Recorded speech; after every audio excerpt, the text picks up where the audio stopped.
ఉద్యోగి సర్వీస్‌లో ఉంటూ గాని, పదవి విరమణ చేసి పెన్షన్ పొందుతూ గాని మరణించినచో, ఆ ఉద్యోగి పెన్షనర్ కుటుంబమునకు రివైజ్డ్ పెన్షన్ రూల్స్ 1980 రూల్ 50 ప్రకారం ఆ కుటుంబ జీవనాధారం నిమిత్తం కుటుంబ పెన్షన్, ఫ్యామిలీ పెన్షన్ చెల్లిస్తారు.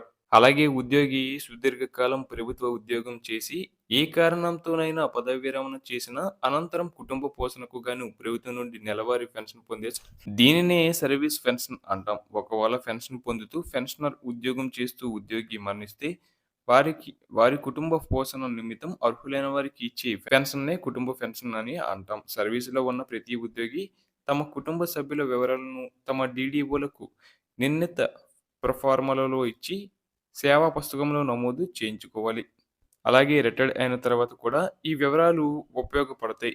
వీటి ఆధారంగా మరియు పెన్షన్‌దారు పెన్షన్ ప్రపోజల్స్ పంపు సమయంలో డీడీఓలు కుటుంబ పెన్షన్‌దారుల వివరాలన్నీ ధృవీకరించి పంపగా, మన పెన్షన్ మంజూరు పీపీఓ ఉత్తర్వులలో ఏజీ గారు కుటుంబ పెన్షన్‌దారు వారికి అర్హత గల చెల్లించదగు పెన్షన్ నిర్ణయించి ఉత్తర్వులలో పొందుపరుస్తారు.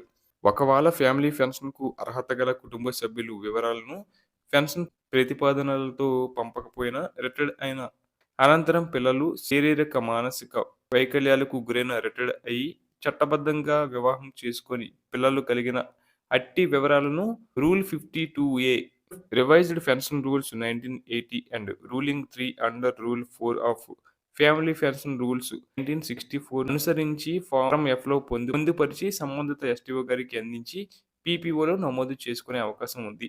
అలాగే rule 12 of revised pension rules 1980 మరియు ఆంధ్రప్రదేశ్ ప్రభుత్వ ఉద్యోగుల GO MS number 315 dated on October 2010 ప్రకారం కుటుంబ పెన్షన్ పొందుటకు కుటుంబ సభ్యులుగా కేవలం వీళ్ళు మాత్రం వస్తారని పొందుపరచడం జరిగింది.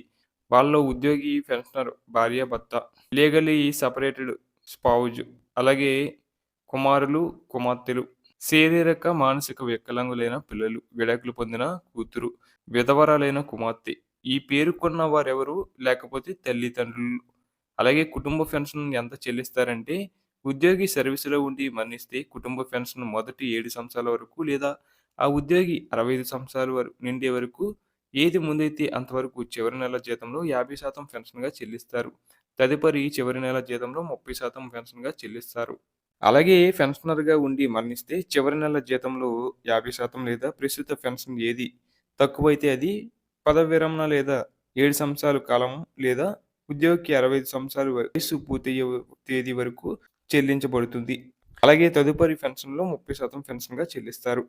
ఇక పెన్షనర్ల విషయంలో వారి పెన్షన్ ఏజీ నుంచి మంజూరు సమయంలో పీపీఓలో ఫ్యామిలీ పెన్షన్ బెనిఫిషనరీ పేరు ఎన్హాన్స్డ్ ఫ్యామిలీ పెన్షన్ మొదటి సంవత్సరాల వరకు లేదా ఆ ఉద్యోగికి 65 సంవత్సరాల వరకు, ఆ తర్వాత నుండి జీవితాంతం వరకు ఫ్యామిలీ పెన్షన్ 30% వివరాలు కూడా నోట్ చేయబడి ఉంటాయి.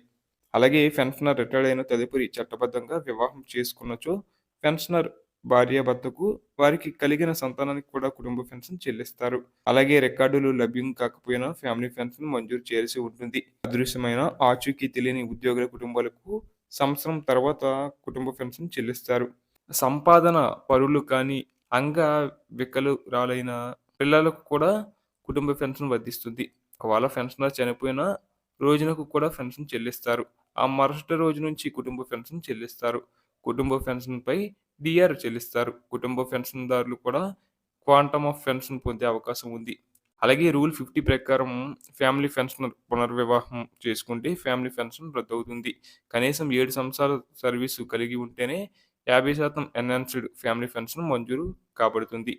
7 సంవత్సరాల లోపు సర్వీస్ కలిగిన వారికి 30% నార్మల్ ఫ్యామిలీ పెన్షన్ మాత్రమే చెల్లిస్తారు.